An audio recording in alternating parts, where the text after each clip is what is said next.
Opening slide, graphic text, title, Session 3, The Role of the Employment Supporter, Part 1, Job Analysis and Support, with Milton Tyree, logos, belonging matters and talksthatmatter.net.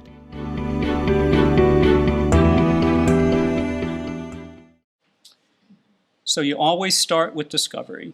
Only thing you know how to start with is discovery. And I learned that Sam had strong interest and some knowledge about cars and horses. And we had a customized plan for employment meeting. That was a lot like the job planning meeting, except for the task list part. But what came up in that meeting, one of the businesses to contact was Saddle Lake Equestrian, and Jordan was the contact. And so I went there. It wasn't the first place I went, but I did end up going to Saddle Lake Equestrian, this beautiful pastoral horse farm right on the Kentucky-Ohio border. And so Cincinnati is a city in Ohio, but it's just across the river from Kentucky. And the University of Cincinnati equestrian team was based at Saddle Lake Equestrian in Kentucky, because the owner, Missy Jo Hollingsworth, was a really well-known and respected horsewoman in that part of the world, or is that way. So the first thing you need to learn about in the 7-phase sequence when you start looking at a job and how somebody's going to learn a job is the typical ways of the company, the culture of the company. How people work together, who were the co-workers, what kind of, what's the terminology that's used in the business? What are celebrations like? What do people do for birthdays? What's the formal stuff? What's the informal stuff? What are the written rules? What are the unwritten rules? And so for Sam, it looked kind of like this. On the culture of the farm, the standards were high. That was good. Because one of the things you're looking at in the 7-phase sequence is job method. And you want a consistent way that different people perform the same task. It's one of the things that facilitates learning, a consistent task method. And if standards are high, it's more likely that people are consistent in their method. It was still something I needed to check out a lot. But that was a good thing.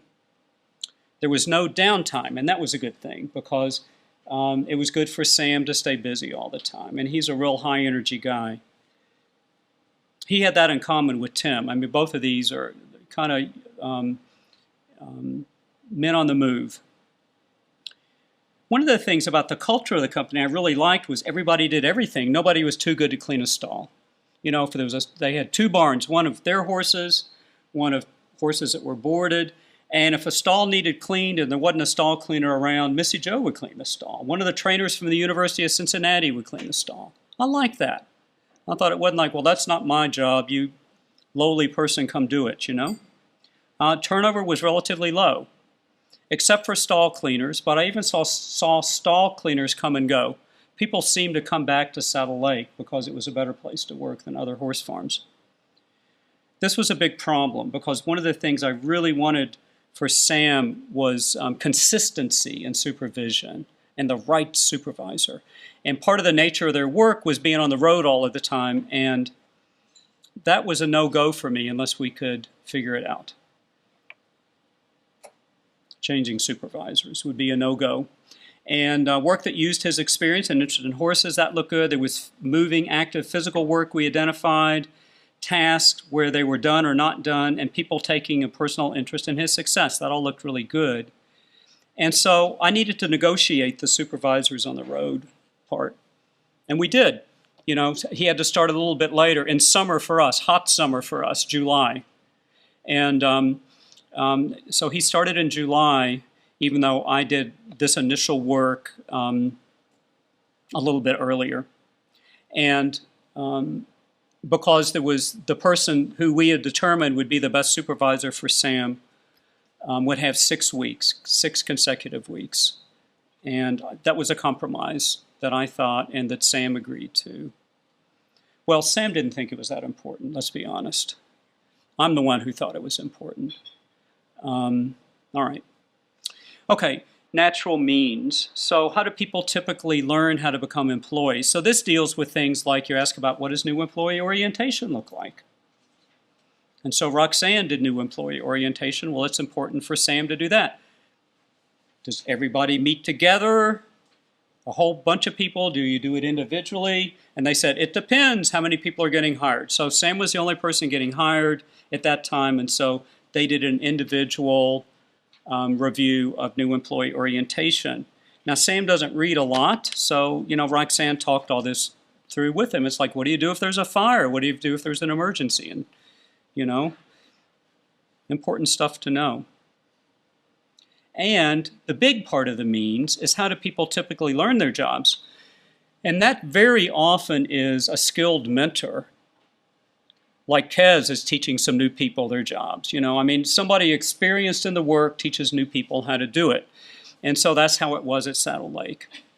And so these were the tasks that we'd identified. Getting bales of hay out of the loft for both barns of horses every morning. That's a lot of bales of hay. And giving the horses their the right amount of hay and grain and water. And there's where the hay goes, and there's where the water goes. And this is Mike getting grain out of the grain hopper. Okay, who are the people?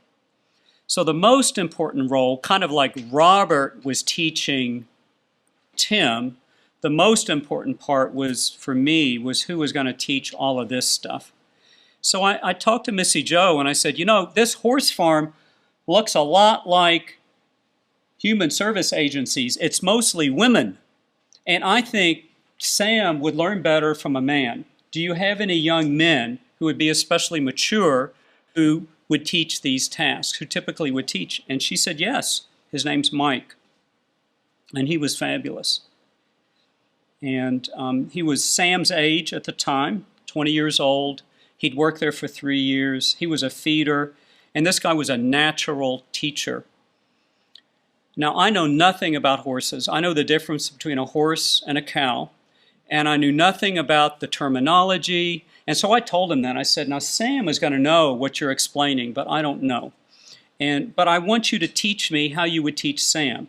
That's part of the 7-phase sequence, is having the person who does the job, who typically teaches it, teach me the job, and for me to perform the job so that I know what it is. Not so I can teach it, but so that I know what the job is. So he taught me how to give hay to the horses, how to give water to the horses, how to give grain to the horses, all of that. How to get grain out of the hopper, right? How to wind up the hose, all of those kinds of things. And I did it. I worked for 2 mornings, like from 8 to noon. And I was really hot and sweaty, right? But I learned how to do those jobs, not so I could teach them, but so I could understand them. And one of the things that would happen with me is that I would make a mistake, just a silly mistake. And Mike never made me feel stupid. He never made me feel like I wasn't trying. He would just reference what I should have done. So I remember we went up in the field once in the 4-wheeler, and he jumped out and opened a gate and got back in to drive. And I thought, well, the next gate I'll get. And I started to open the wrong gate. And when I looked at it, I thought, that's the wrong gate. And I was opening a black gate. And what he said was, green gate. You see? He referenced the desired action. It's one of the things we teach in systematic instruction. Don't tell people they messed up. They messed up because they didn't know what to do. Your job is to reference the desired action. And so he said, green gate, and he did that continually. He'd say, get 2 flakes of hay for this horse, and I'd pick up 1 flake. He'd go, be sure you get 2, you see? And I told Missy Joe that. I said, he's such a masterful instructor. And I remember her saying, that would be good for everybody, wouldn't it? For people not to get scolded for making a mistake, but for people just to tell them what they need to do. I said, that would be good for everybody. But it's going to be especially important for Sam, because he's used to hearing, you screwed up, Sam. What's the matter, Sam? You're not trying, man. And I said, this will be great. And when I would go meet with Sam, which I did at the end of each of my days of working with Mike, I would tell him these stories. And I said, you're going to really like working with Mike, because this is a mistake I made today. And Sam thought it was hilarious, of course, that I had made that mistake. But he also really liked the way Mike gave me the information. Roxanne was really good at recognizing additional contributions that Sam could make. There were University of Cincinnati students who were really good, really helpful. So phase 4 is deciding who's going to do what. And in this phase, we decided that, naturally, Mike was going to do all the training, but I was still going to be available. So here's the tricky part. While Mike is out teaching Sam in, like 95 Fahrenheit temperature, I'm in the air-conditioned office because I'm there to be basically on call and to check in with him from time to time to see how it's going, just like I was with Tim. And that's all phase 4. That's what we agreed. And that was fine. And I think what made that fine was because I'd already worked 2 mornings with him. They knew that I was in the office because that was the best place for me to be. I wasn't in the office because I'd minded doing the work, you see. So doing the work helps you understand the work. And that way, if they had a question on the work, I knew about where Sam would be all of the time. I could go check. I'd work the schedule. And I knew what it looked like. I could legitimately offer advice because I knew what the task was, you see. So that's something that's a little bit different. I don't think a lot of people do that, but it's a really important part of the 7-phase sequence. And so Mike provided instruction. I provided advice, which was just a couple of times. I was there for a couple of weeks if anybody needed advice. And, then I just started doing follow-up. Now, here's why I brought Tom back. Because I don't want you to think that phase 4 is always like it was, for Tim, and the way it is for Sam, the person who always usually does the teaching. No, not necessarily. Like, I think about with Tom. Tom was going to require a lot. He'd never been to school. He didn't know the alphabet when he started this job. He was going to need some assistance from Harold, who usually would teach the job, and from Chris. It was going to need to be shared. Because if I'd said, yeah, can Harold teach Tom this? Well, this is going to take more time than they're going to have to teach. So one of the questions I ask is, who typically teaches the job? And they'll tell you how. And I'll say, how long does it usually take for somebody to learn this? And if for Tom, if they would have said, 3 days, I think, good, 24 hours at least of support, work support. And then I might say, has it ever taken anybody longer? And usually the companies will say, if the person needs longer, we'll give them longer. But it wouldn't be fair to stretch that out and think that Harold could spend 6 weeks with Tom, you see. So it would need to be shared. That's what would be negotiated in phase 4, in other words. Okay, then phase 5 is a backup strategy if your original strategy wasn't right. And so for Sam, there was no backup strategy needed. But at McDine's Auto Body, there was. Because his job there was to prepare these job panels for painting. And so on a follow-up visit, I noticed Sam checking in a lot with Keith, a lot. And Keith would go over and talk to him. And so I talked to Keith about it later, privately. And I said, man, it looks like maybe we thought Sam knew that job, but he doesn't. Because I see him coming over to you a lot. And he said, yeah, he is. He's taken more time. We thought he had it, but he really doesn't. And this was a 3-man shop, including Sam. He worked here on Tuesdays and Thursdays and Saddle Lake Monday, Wednesday, Friday. And, that wasn't reasonable.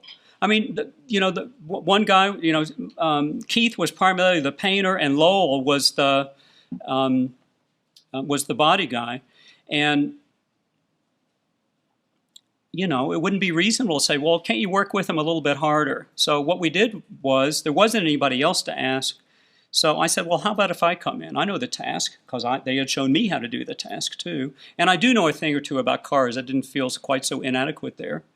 And so I worked with Sam on the body panels. You see, we thought he knew it, but he didn't. And so the backup strategy was for me to go in and provide some supplemental support. It's what was needed. And there wasn't anybody else. And it wasn't reasonable to ask them to do it. Does that make sense? Okay, so it's kind of like the safeguards on the other side, right? If you didn't get it right, what are correction things you can do? Phase 6 is there might need to be a more effective means for the person learning the job, other than what is typically provided. And so you really need to understand systematic instruction to have a handle on this. But this is an example that came up. So I saw Lowell having Sam load a paint gun with primer. And then Lowell went over to the car to spray the panel on the car, and this was not part of Sam's job. This was not a task that we had identified for Sam. This was all big surprise to me. But what was I going to do? Say, don't have Sam spray the car? Or we didn't talk about this? I thought, let's see what happens. So Lowell said, he did a demonstration just like you would want. He said, here, Sam, this is what it looks like. This distance, this pace, overlap, here, you try it. And Sam kind of started going around, And then Lowell goes, no, stop, that's too fast and you're not going there and all that. So anyhow, we kind of took a break from that. And I went over to Lowell privately and I said, one of the things I've learned about Sam, I think it's really neat, you wanted to try that task with him. But I think this might work. When Sam's in the middle of something and you're talking to him, he doesn't hear you real well. But I think if you would take your wrist or your hand and put it under his wrist and guide him, I think he would get the information that you're wanting to give him. He's not going to hear it, but he would feel it. I would try that. I'd say, okay, here, I'll guide your hand so you can see the overlapping. You see? And you can see the distance from the car and feel it. So that's an example of a phase 6 decision, because I gave them a different way of giving information to Sam. And then the last thing you want to do is adapt or modify a task. Now we did run into a problem with the watering task, and we rerouted Sam on the watering, because the original watering way is you go from one side of the barn to the other, and then diagonal and across, and diagonal and across, and he was missing horses. So I talked to them about a modified method where Sam would go all the way down one side to the end, and then take the hose and go all the way back to the other side, you see. So that is the essence of the 7-phase sequence. Graphic text, watch next. Session 4, Part 1, Business Needs Analysis.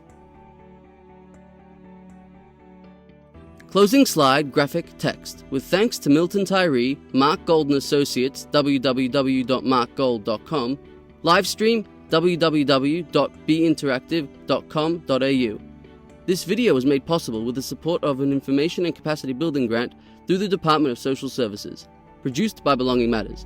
Belonging Matters makes every effort to provide accurate and up-to-date material. However, information is subject to change and our materials for reference only.